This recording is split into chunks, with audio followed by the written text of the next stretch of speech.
कुमार जी ने बिहार को पीछे मुड़कर देखने के राह से अलग करते हुए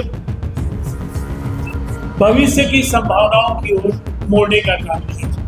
5 में नीतीश कुमार जी को जनता ने सेवा का अवसर दिया। उस समय ये क्रेडिट डिपॉजिट रेशियो मात्र 32% किया जाए और 100% का जो क्रेडिट डिपॉजिट रेशियो का लक्ष्य है उसे हासिल करने के लिए बैंकों को उन्होंने निर्देशित किया है कि बड़े कदम उठाएं और बिहार के विकास को जो एक नई दिशा मिली, आप उसको इसी तरह से देख सकते हैं कि दुनिया और देश के जो विकास का जो औसत वृद्धि दर का जो औसत, उस औसत से बिहार ज्यादा बेहतर तरीके से आगे बढ़ा। कानून व्यवस्था को भी हम लोगों ने देश के ज्यादातर राज्यों से बेहतर स्थिति में रखा। तब निवेशकों को ये लगा कि नीतीश कुमार जी ने जो काम किया है, बिहार को निसंदेह औद्योगिकरण का पुरस्कार मिलना चाहिए। ने विभिन्न विभागों में भर्तियों की जानकारी के बारे में तो कहा है।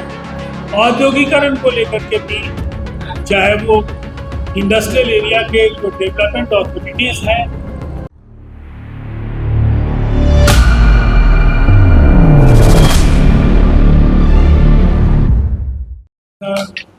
आदरणीय मनोज शर्मा जी, आज 20 वर्षों के नीतीश कुमार जी के शासन की उपलब्धियां और एक शानदार विरासत के बाद बिहार के वर्तमान मुख्यमंत्री सम्राट चौधरी जी के नेतृत्व में सुशासन का ये मॉडल आगे बढ़ता हुआ दिख रहा है। बिहार चुनौतियों को अवसर में बदलने के लिए प्रतिबद्ध है। नीतीश कुमार जी ने बिहार को पीछे मुड़कर देखने के राह से अलग करते हुए भविष्य की संभावनाओं की ओर मोड़ने का काम किया और आज उसी राह पर सम्राट चौधरी जी की सरकार आगे बढ़ रही है। हाल के दिनों में आपने एक छोटी सी खबर देखी कि बैंकों का जो क्रेडिट डिपॉजिट रेशियो है वो 60% तक बिहार में हो, और आपको हैरानी होगी जब 2005 में नीतीश कुमार जी को जनता ने सेवा का अवसर दिया, उस समय ये क्रेडिट डिपॉजिट रेशियो मात्र 32% था।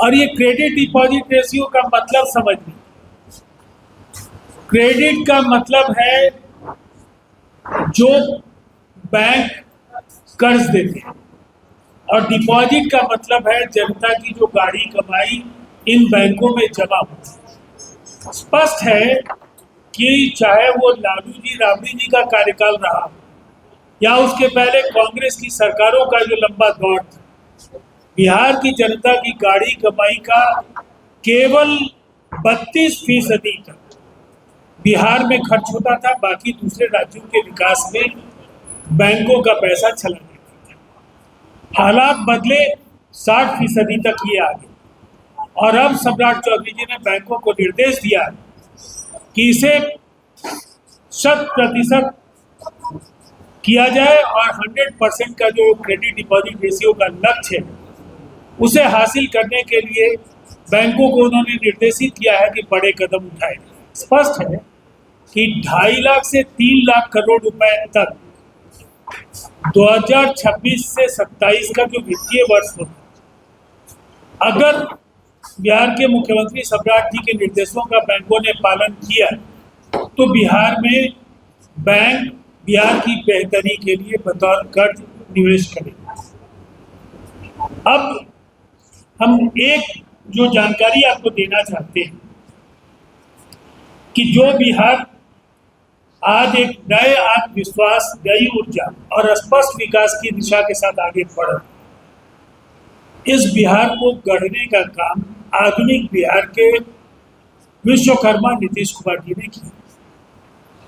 नहीं तो एक समय था जब बिहार को पीछेपन और पलायन का पर्याय माना जाता था, अव्यवस्था के प्रतीक के तौर पर बिहार को देखा जाता था। लेकिन हालात बदले और ये दूरदर्शिता,